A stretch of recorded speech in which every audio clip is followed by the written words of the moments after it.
మహిళలను నమ్మించి మోసం చేసిన కూటమి ప్రభుత్వానికి బుద్ధి చెప్పేందుకు రాష్ట్రంలోని మహిళలు సిద్ధంగా ఉన్నారని ఎమ్మెల్సీ వరద కళ్యాణి కాకాని పూజితలు స్పష్టం చేశారు. నెల్లూరులో కాకాని పూజిత ఆధ్వర్యంలో వైఎస్ఆర్సీపీ మహిళా విభాగం జ్యూరల్ సమావేశం జరిగింది. వ్యతిరేకత మహిళల్లో అప్పుడే ప్రారంభమైన పరిస్థితి మనం చూసాం. ఎందుకంటే ఈ రోజు కూటమికి ఓట్లేసిన వాళ్ళు చాలా బాధపడుతూ ఉన్నారు. ఎందుకు ఇలాంటి ప్రభుత్వానికి ఓట్లేసామా అని చెప్పేసి. ఎందుకంటే గతంలో జగన్మోహన్ రెడ్డి గారు తీసుకుంటే ఒక మహిళా పక్షపాత ముఖ్యమంత్రిగా పరిపాలించిన పరిస్థితి మనం చూసాం.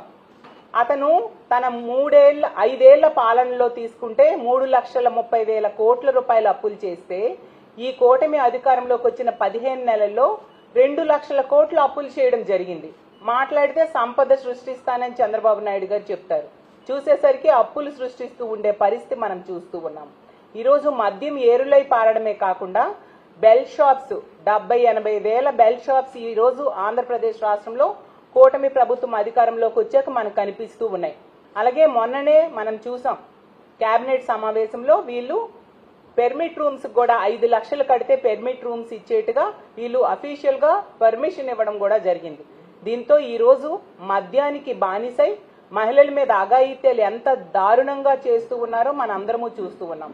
గతంలో జగనన్న మహిళా సాధికారతకు పెద్దపీట వేయడమే కాకుండా మహిళల రక్షణ కోసం ఎన్నో చర్యలు తీసుకొని ఉండిన పరిస్థితి. ముఖ్యంగా దిశ వ్యవస్థను తీసుకొస్తే ఈ కూటమి అధికారంలోకి వచ్చిన వెంటనే దిశ వ్యవస్థ లేదు అని చెప్పడమే మొదటి ప్రాధాన్యత అంశంగా మాట్లాడిన విషయం మన అందరం చూసాం. చంద్రబాబు నాయుడు గారు ఒక మహిళా హోంమంత్రి, మంత్రులు అందరూ కూడా దిశ వ్యవస్థ లేదు, దిశ యాప్ లేదు అంటూ చెప్పడంతో ఇలా మహిళల మీద అఘాయిత్యాలు చేసే వాళ్ళకి భయం లేకుండా పోయిన పరిస్థితి మనం చూస్తూ ఉన్నాం. ఈ రోజు రాష్ట్రంలో రోజుకి 70-80 సంఘటనలు మహిళల మీద అఘాయిత్యాలు జరుగుతూ ఉన్నాయి.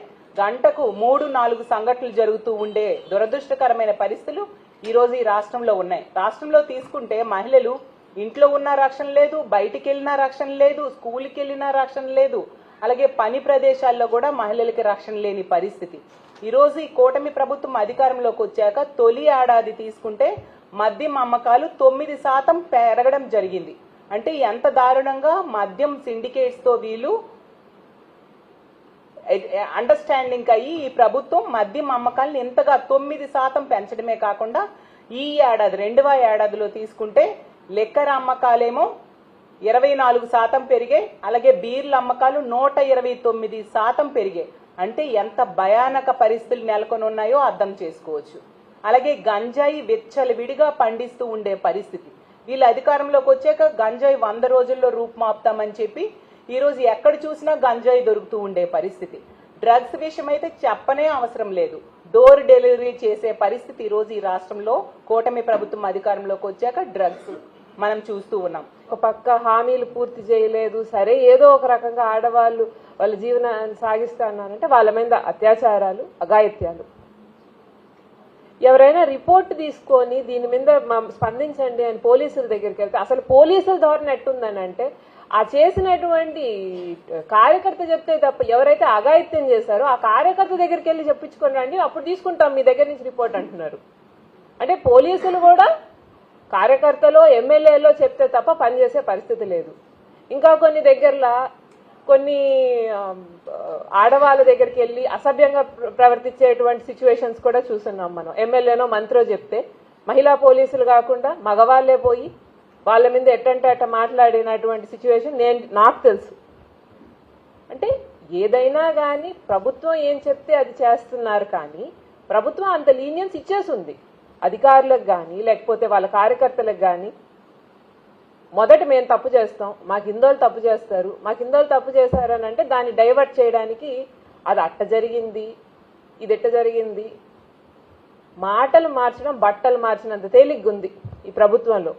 ఒక మాటకి విలువే లేకుండా పోయింది. ఒక మాట చెప్తారా 10 నిమిషాలు అవ్వదు, ఇంకో మనిషి వచ్చి ఇంకో మాట చెప్తాడు. ఆడవాళ్ళని పట్టించుకోవట్లేదు, పిల్లల్ని పట్టించుకోవట్లేదు, రైతుల్ని పట్టించుకోవట్లేదు, ఒక సమస్యని టార్గెట్ చేయట్లేదు, ఏది కూడా పట్టించుకోకుండా పైనే హాగ్ వాష్ చేసుకుంటా అక్కడిక్కడ మాటలు చెప్పుకుంటా అందరూ మంత్రులైతే ఏమి అందరూ ఒకే బాటలో ఉన్నారు. చంద్రబాబు నాయుడు మోసం చేస్తాడు, అబద్ధాలు చెప్తాడు, మేమందరం అదే కంటిన్యూ చేస్తాం అన్నట్టున్నారు. పాపం ప్రశ్నించడానికే నేను వచ్చాను, మీకు ఏ ప్రమాదం ఉన్నా నేను ఎదురు నిలుస్తానని చెప్పినటువంటి మన డిప్యూటీ సీఎం గారు అయితే అసలు కనపడట్లేదు.